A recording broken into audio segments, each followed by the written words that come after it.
I want to let you know that our session will be recorded. For those of you who don't know me, I think I know most of you, but I am Chris Silva, the President and CEO of the Taunton Area Chamber of Commerce. Welcome to our quarterly Q&A series. And this session, we're really happy to have our friends at Cranberry Country Chamber co-hosting with us. So I'd like to introduce their president, Valerie Glynn, to say hello. Thank you, Chris. Thank you and welcome Congressman and the attendees, and also Mayor O'Connell. The Cranberry Country Chamber of Commerce and the Taunton Area Chamber of Commerce often collaborate on events, and we feel that it's a better opportunity for our members to meet new people. Our Chamber of Commerce is based in Middleborough and all the surrounding towns to Middleborough, and we share Raynham with TAC, and that offers a natural collaboration opportunities. So thank you, Chris. Thanks, Val. I'd like to thank this session sponsor, Bank 5, and introduce Jonathan Souza, who is Vice President of Business Development Officer, to say a few words. Thank you. Good morning, everyone. We appreciate the opportunity for the sponsoring. The Q&A is very important, especially in the community over there in Taunton. So a little bit about Bank 5, as if anybody is not familiar. So we are a community bank that's truly invested in the community. And we partner with our business customers not to only provide products and services, what they need, but the resources and other information that comes up running a business from day to day. Bank 5 is always expanding, especially with our business customers who we know they're very, very busy and always are looking to expand. We are very committed to the Great Taunton area and value our long-standing relationship with the Taunton Area Chamber of Commerce. And we're thrilled to be able to sponsor our Q&A today. So thank you. Thank you so much, Jonathan. As Val mentioned, our Mayor of Taunton, Sean O'Connell, is on the call. Good morning, Mayor. Good morning and welcome, everyone. It's a great way to start the day with all of our local business partners and organizations who, as Jonathan just said, are so invested in our community. We are always thrilled to welcome Congressman Auchincloss and his team to the city of Taunton and to all of the surrounding communities that he serves.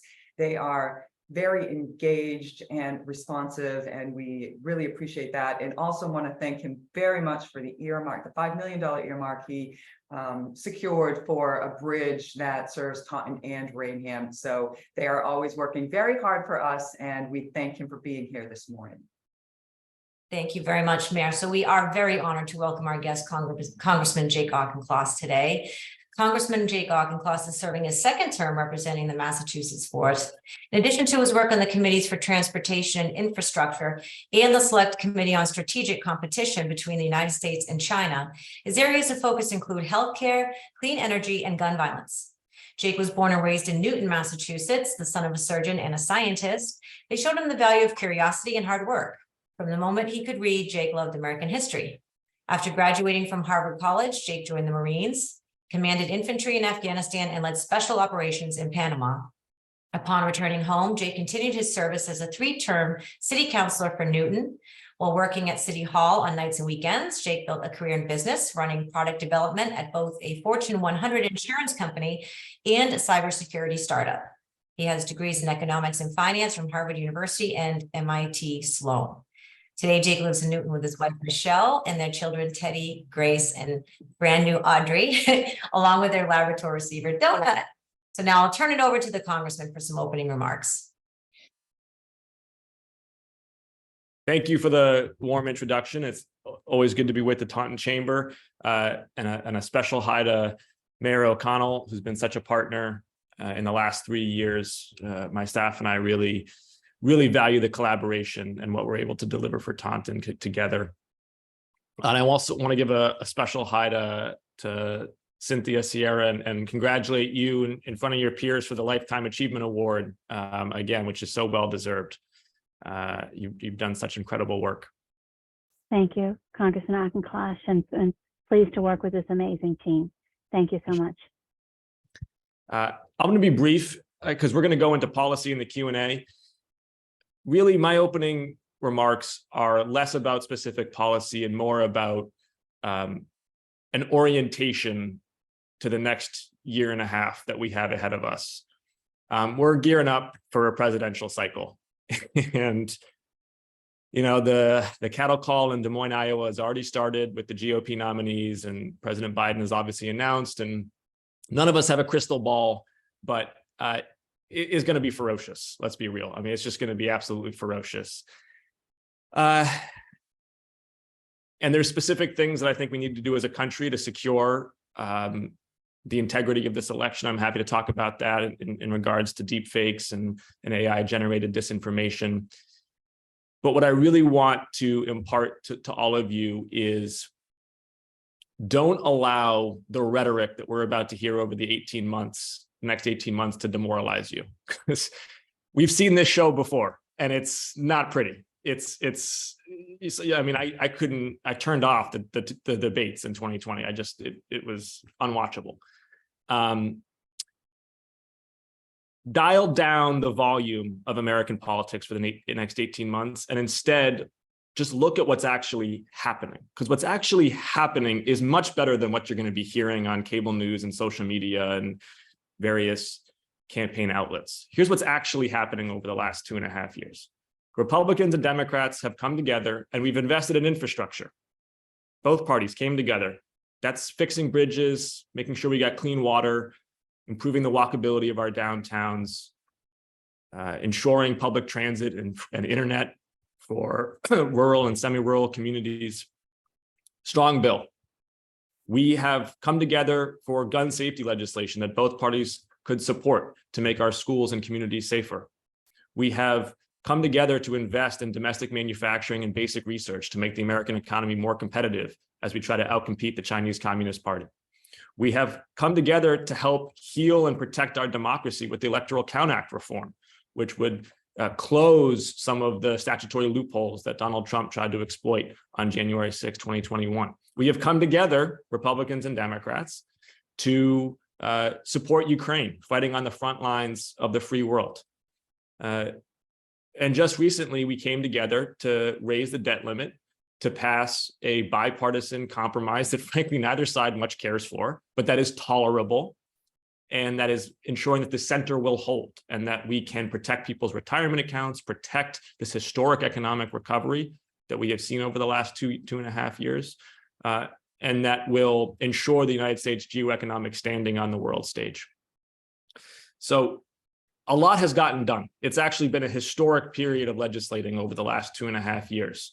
You wouldn't know it if you just listened to people talk about things. But if you just look at the results, there's a lot more to like than to feel demoralized about. And so my encouragement to you all as we head into yet another presidential cycle and emotionally gear up for some vitriol is to turn down the volume and look more at the results, because I think the results are going to speak louder than the rhetoric. Thank you, Congressman. So I guess we'll get started with the Q&A. Just a programming note before we get started, everybody's going to be muted. So if you have any follow-up questions, please put them in the chat. And I know that Lisa and Chris will be monitoring that. So we have quite a few questions. Hopefully we'll get through all of them. So now let's get to our questions for the Congressman. Can you discuss the debt ceiling budget situation and how any proposed spending cuts will affect vital programs that support businesses, particularly small business? So the most important thing about the deal we just approved last week is that it prevents a default. I really can't overstate how devastating a default would be.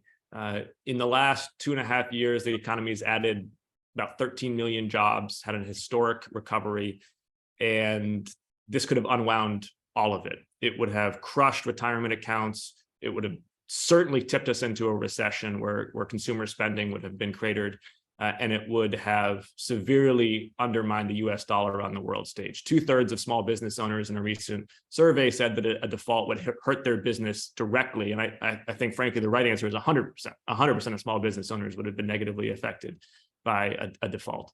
So number one, it prevented that. I think, we don't know what the actual top line funding levels will be for programs like the small business economic development grants and innovation grants that come through the small business administration. We don't know the top line effects because what was agreed to was a number for a bigger bucket than just small business, but non-defense discretionary spending. So think of the federal government's budget as basically divided between Medicare and Social Security, which, spoiler alert, is a lot of the money. The defense budget and related military and veterans healthcare spending, and then everything else. And everything else is like round numbers, 15 to 20% of what we actually spend money on. And what the two parties did, and we can debate the wisdom of this, is basically take all of that mandatory spending that or the mandatory and military spending off the table and said we all want to spend money on that, and we're just going to debate about the non-defense discretionary bucket. And so it's pretty modest. The compromise is pretty modest. And what you're going to see now in the appropriations process over the next 6 months is efforts by Democrats to sustain the most critical parts of non-defense discretionary spending. So I don't know the overall top line effects on small business grants, but I think on either direction, it's going to be relatively modest. Thank you. Next question. How do you forecast the rate of inflation with the impacts on business and communities? And can you provide an update on mitigation strategies? So inflation's been going down 10 months in a row now, particularly energy prices, which has been incredibly helpful for small businesses and homeowners alike. It's still elevated, still too high, and is going to be a critical economic theme. The best research I have seen, Federal Reserve economists, as well as independent academic economists, suggest that the biggest driver right now of inflation is no longer energy, and actually it's decreasingly housing. Housing was formerly a huge part of it. Housing is still a part of it, but a little bit less so because of the cooling off of the housing market nationally. But the biggest driver now is labor costs. It's still an incredibly historically tight labor market. And in some ways that's really good. We want to give workers more bargaining power. Over the last 50 years, the relative proportion of returns in this economy going to labor versus capital has been skewed towards capital. And I think that has created inequality.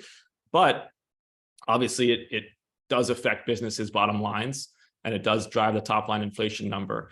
And so the most important thing we can do as an economy over the next year and a half, and I've been saying this for 2 years now, is increase the labor force participation rate. We need more human beings working in this economy. That will be deflationary, number one. It'll expand our productive capacity as an economy.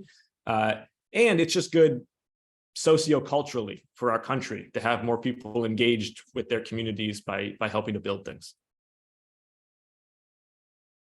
Thank you. And next question. What is happening with your efforts on affordable housing and the MBTA communities law?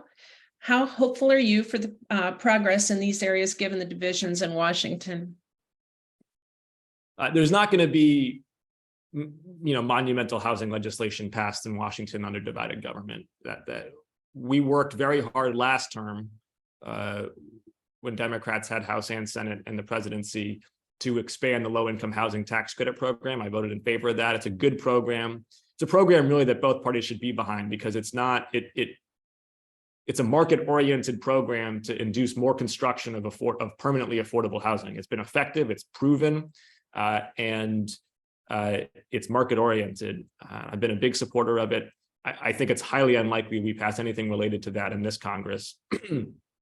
The most important thing that can happen is really at the state and local level over the next few years, and that is for states and cities to come into compliance with the MBTA Communities Act. MBTA Communities Act basically says, it's a state law, that cities and towns served by the MBTA have to create tracts for multifamily housing. It's a good law. I've supported the law from the very inception, back when I was a city councilor, and I encourage all cities and towns to be in compliance with it.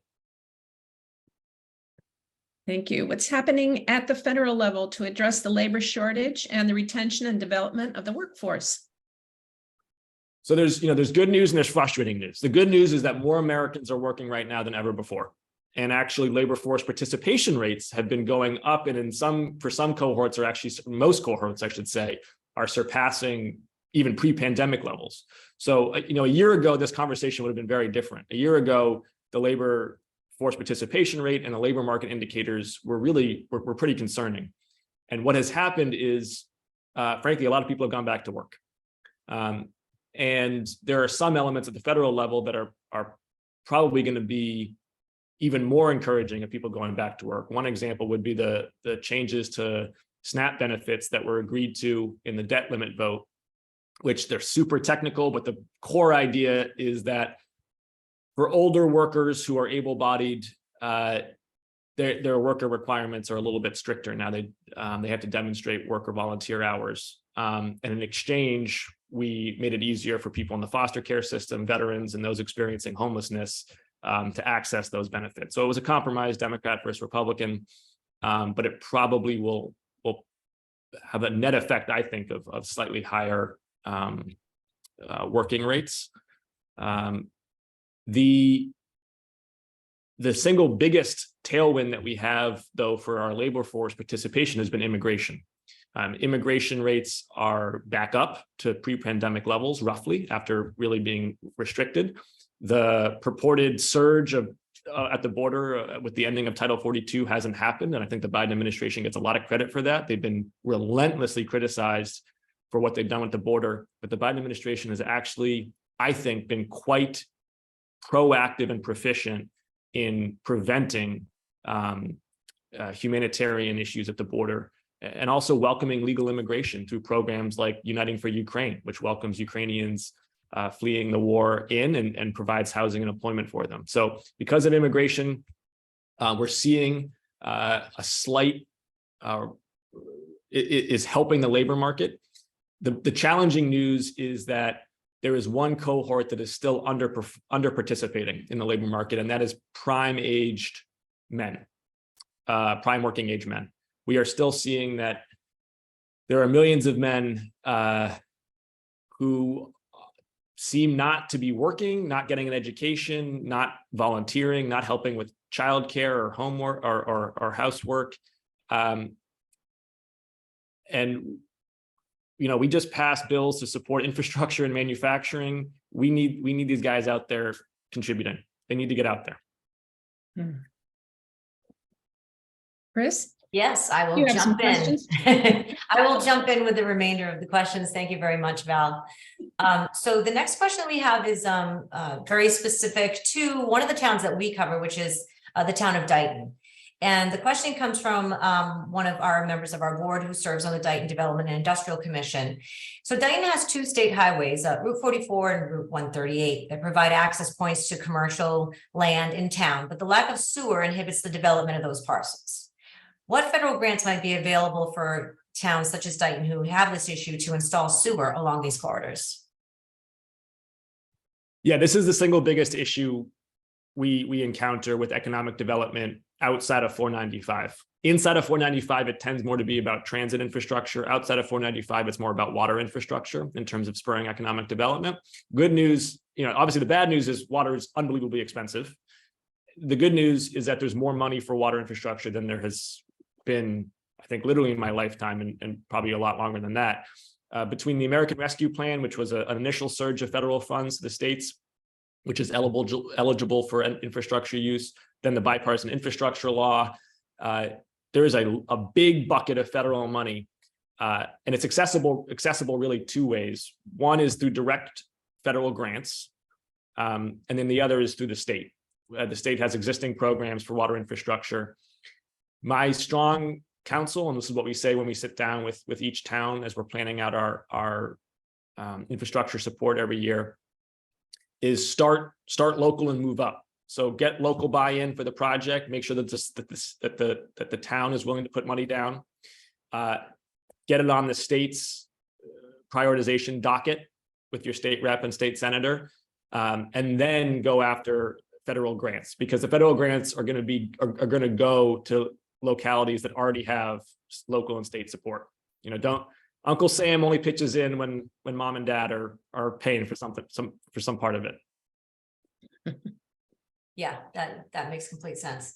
What are your thoughts on the federal debate on funding for transportation? I mean, broadly, we should do it. I'm on the Transportation Infrastructure Committee. I support funding for infrastructure and transportation infrastructure. Again, the bipartisan infrastructure law, as well as the American Rescue Plan, were huge surges of support. I can give a couple of examples here. So one, we're going to fix a lot of bridges in this country. And indeed, Taunton is going to benefit from that. The mayor and I were recently touring some of the bridges that are coming under construction. That's not a Democrat or Republican issue. I think everybody wants bridges that work, and we're going to make a generational investment in fixing bridges. Same thing with highway improvements. But then also we recognize that we need superior public transportation. MBTA has had a rough year, and as they really try to get back on their feet and accommodate a post-pandemic reality about how people are working and commuting, I think they're going to lean on these federal funds as well to provide superior service. I believe our new director, or newish director of GATRA, is on the call here. Yes, she is. Mary, if you want to say a couple words about what you think on this, I'd welcome it. I'm a big supporter of the RTAs. And we greatly appreciate that, Congressman.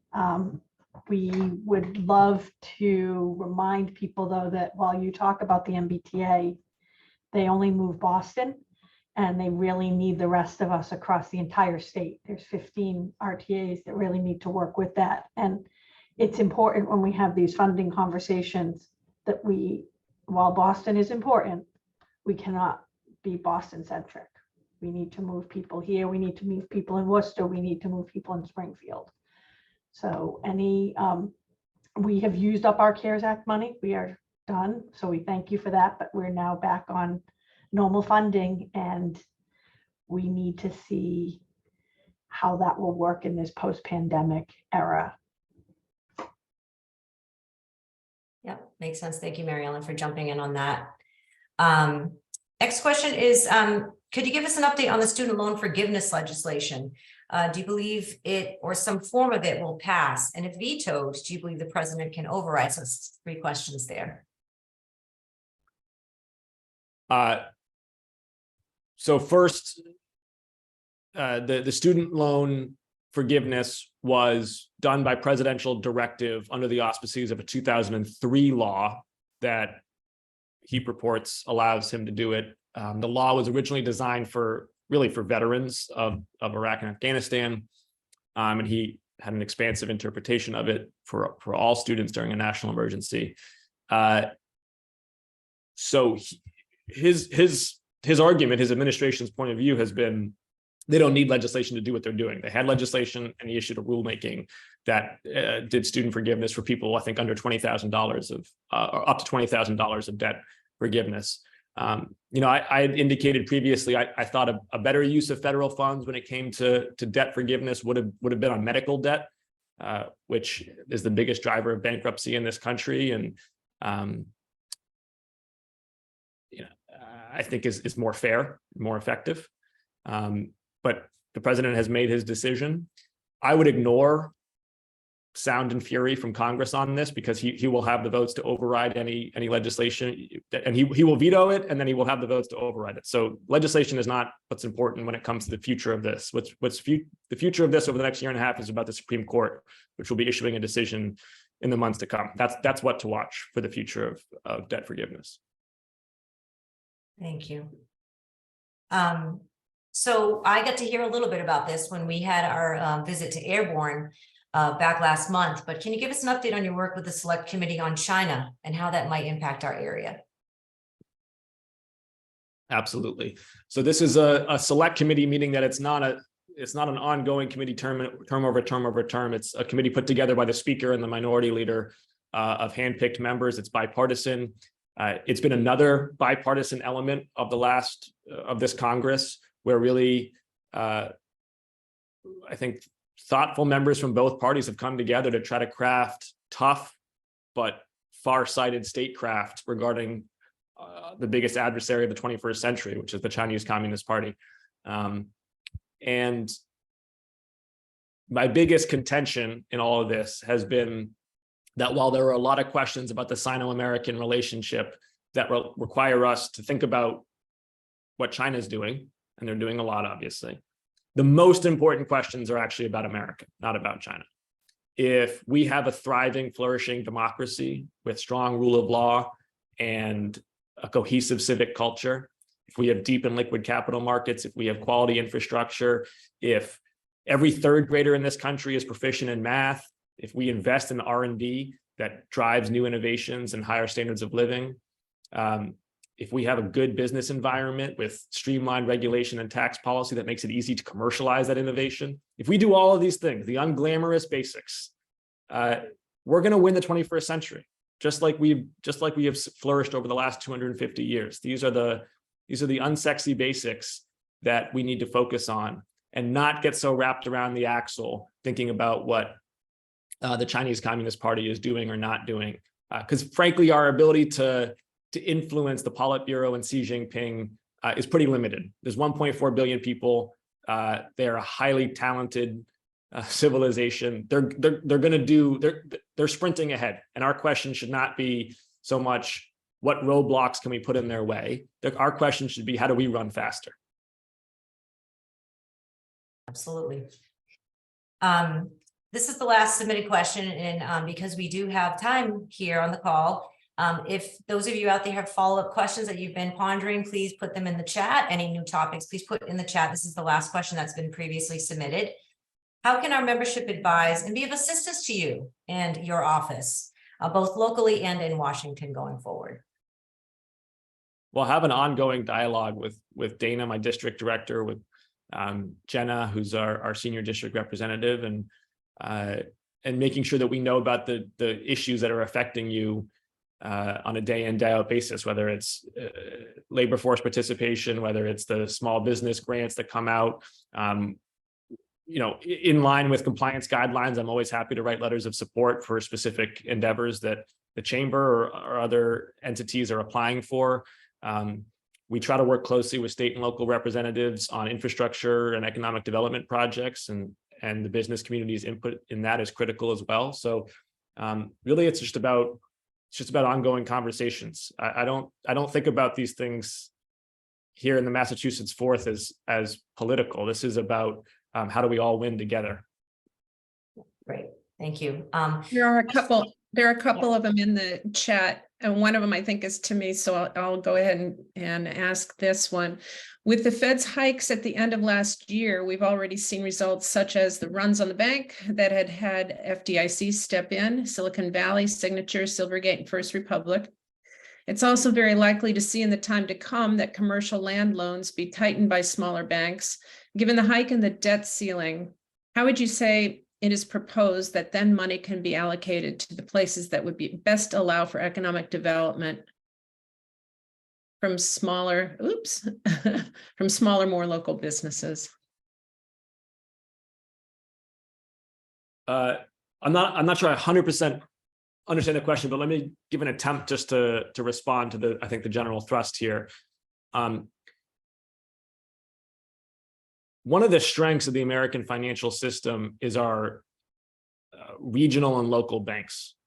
The regional and local banks lend in a counter-cyclical way, meaning when things get a little bit softer in the economy, they tend to make those loans to the new companies, the developers, the nonprofits that the big banks shy away from.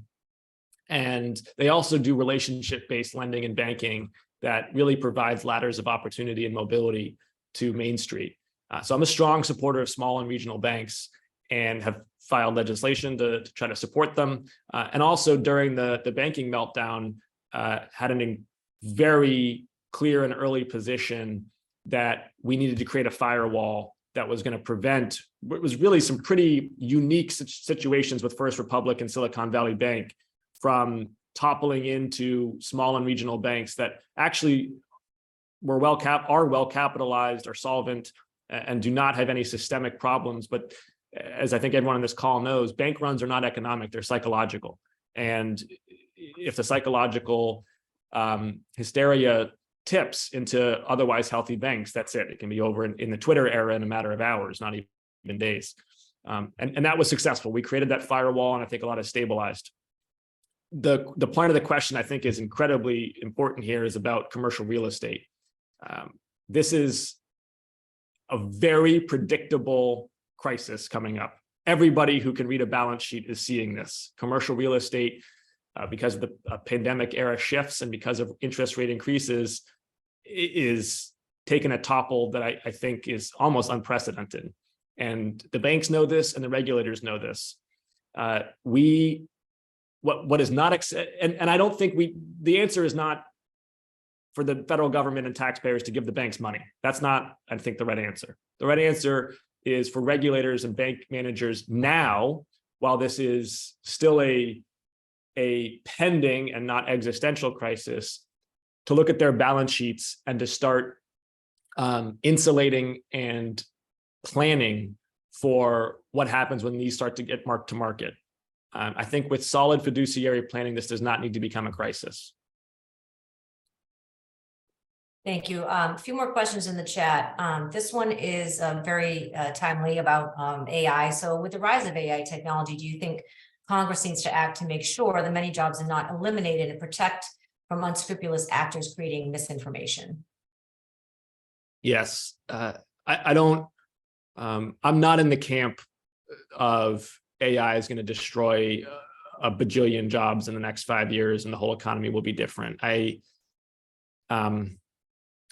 I think we're in that sort of breathless phase of AI hype right now. You wind the clock back 2 years and it was crypto, and it's a very impressive technology. It's clearly a powerful tool. It's clearly going to be disruptive to the economy. There's a long and important tradition of creative destruction in the American economy where, yeah, there's going to be displacement and friction as labor markets and entrepreneurs start to adapt to this new technology.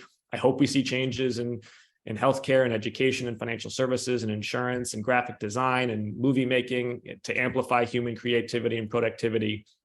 I don't think, as I've heard some people say, that in 5 years' time, we're all going to be unemployed working for robots. I don't. That's not where my head is at. But we also don't want this to be social media 2.0, right? 2007, 2008, the social media companies were these scrappy startups that were moving fast and breaking things, and policymakers sort of shrugged. And now they've become trillion-dollar companies that I think have wreaked a lot of havoc on our civic discourse and on children's mental health. And we're behind. We're a decade behind now on trying to regulate them. We don't want that. We do need to get ahead of it. And so I'm working on legislation that's very particular about deepfakes. Deepfakes are synthetic videos or images that purport to have prominent people or everyday people saying or doing things they didn't say or do. I think we can all see the problem there. The Chinese Communist Party has already used deepfakes in an election in Burkina Faso to try to spread disinformation and sway the election outcome. I personally am very confident that we're going to see malign foreign and domestic actors use deepfakes to try to sow disinformation. Unfortunately, humans process things visually. When we see something, we are inclined to believe it because 200,000 years of evolutionary history, that's been a pretty good bet. You see something, it probably exists. That's no longer the case. And my legislation makes the social media providers liable for knowingly hosting deepfake defamatory content or for being negligent in hosting it when they should have known better. These are trillion-dollar companies. These are not scrappy startups. They need to behave responsibly. Thank you.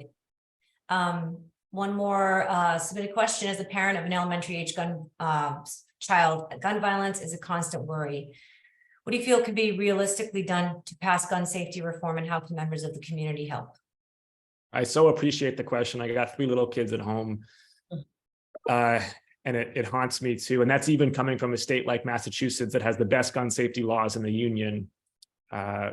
Assault weapon ban, background checks, safe storage laws, red flag laws that unequivocally have saved tens of thousands of lives, and if applied nationally would save hundreds of thousands of lives. The gun violence that we see nationally is a policy choice. It's not some natural disaster like a tornado that you can't do anything about. We inflict this upon ourselves through congressional inaction. And here I am going to put my partisan hat on quite proudly and say this is a Republican problem. Democrats last Congress passed an assault weapons ban. We have constantly supported background checks and safe storage laws and red flag laws. Democrats are speaking for the median voter in this country, and indeed the median gun owner in this country, when we say that laws that we know save lives should be at the national level. And unfortunately, the GOP is they're terrified of the gun lobby. It's this dark money. It is their primary voters, and Republicans just will not do the right thing on this. And I sort of despair of them doing anything in this Congress with a Republican Speaker of the House. I just don't see it coming to the floor.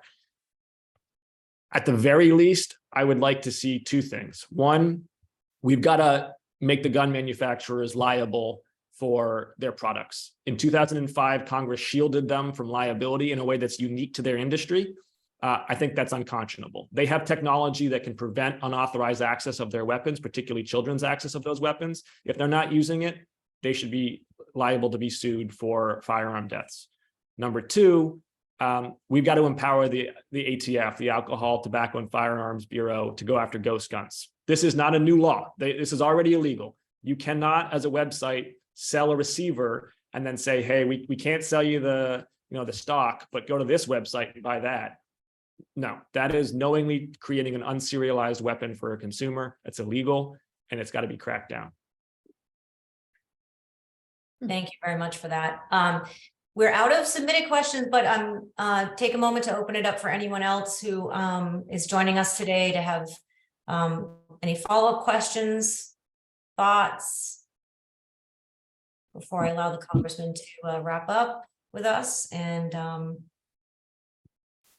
let you all get to your day. But if we have no additional questions, thank you, Cynthia, for please everyone check out the chat. Cynthia is going to be an important comment about the closure of Compass Health and the importance of Manat to our community more than ever with that happening. So congratulations on opening the Taunton-based health center, Cynthia. That will be exciting. We can't wait for the ribbon cutting for that.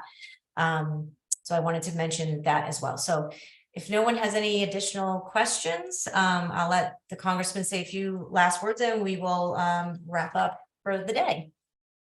I appreciate it. And thanks for the thoughtful questions. I'll close just by talking about one other legislative initiative that I'm really excited about, and I think will benefit you all. I'm going to hazard a guess that the costs of your healthcare are growing and are a burden on your business. And one element of that is drug prices. And Congress has made some steps on this in the last few years. We've empowered Medicare to negotiate drug prices, and that will have some follow-on benefits in the commercial markets, although it's mostly focused on Medicare. But now I'm working in a bipartisan way to make the pharmacy benefit managers and the insurance companies act like fiduciaries to you all. The PBMs love that nobody knows who they are. They're the middlemen of the drug pricing supply chain. And to let you know how dysfunctional the supply chain is, the more they negotiate, the higher the prices go. And that's not supposed to work like that. It's supposed to be that when people negotiate for drug prices, that the prices go down. That's actually not the case. In our convoluted system, the PBMs negotiate higher prices because then they get kickbacks called rebates that enrich their bottom line. And that's great for the insurance companies. It's great for the PBMs. It's fine for the drug makers. Who it's not good for is you, the plan sponsors, and it's not good for your employees because their out-of-pocket costs are predicated on the inflated prices. And there's a big bipartisan effort now to crack down on this behavior. These companies should not be, in the same way that financial advisors should not be making money selling you individual stocks. They should be a fiduciary that worries about your overall wealth management. That's how PBM should be acting. They should care about the overall formulary design that is in the best financial interests of the employer and in the best medical interests of the patient. And through a hybrid of state and federal action, we're working hard to make that the reality. It's a fight. These are well-armed lobbying behemoths who are coming out with every single talking point you can imagine. But I do think we're going to strike some further successes on behalf of small businesses and drug prices. Well, that's some encouraging news. I appreciate your work on that because it definitely does impact everyone, both business owners and private citizens alike. So thank you for that. I do want to point out that to your point about open communication and really wanting to receive that feedback, both the Cranberry Chamber and the Taunton Area Chamber have government affairs councils as part of our chamber. course, our doors and ears are always open for our members as well as presidents of the chamber, but we do have these government affairs councils as well. So please continue to share thoughts with us, concerns, challenges with us so that we can move them forward to the congressman's himself and his team.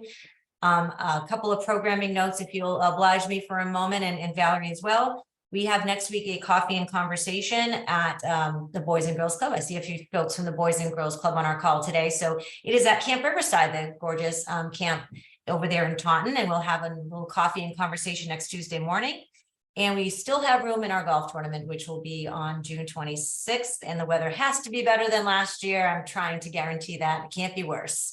So that's it for us. I'll turn it over to Val for some of her notes. I remember that I feel so bad for you. The Cranberry Country Chamber of Commerce is holding a Zoom seminar next Tuesday, how technology and the pandemic have changed sales. Anybody who's been in sales knows that for a fact. So very interesting seminar to attend. And next Wednesday, a business luncheon at LeBaron Hills. And an onset canal cruise with Cape Cod Region Chamber on Thursday, the 22nd of June. Just check our websites for events. I know both of our chambers allow you to come and try out the events and see if you like the chamber. And we always welcome. Yes, we do. Thanks, everybody, for being on the call today. Have a great rest of your day. Thank you.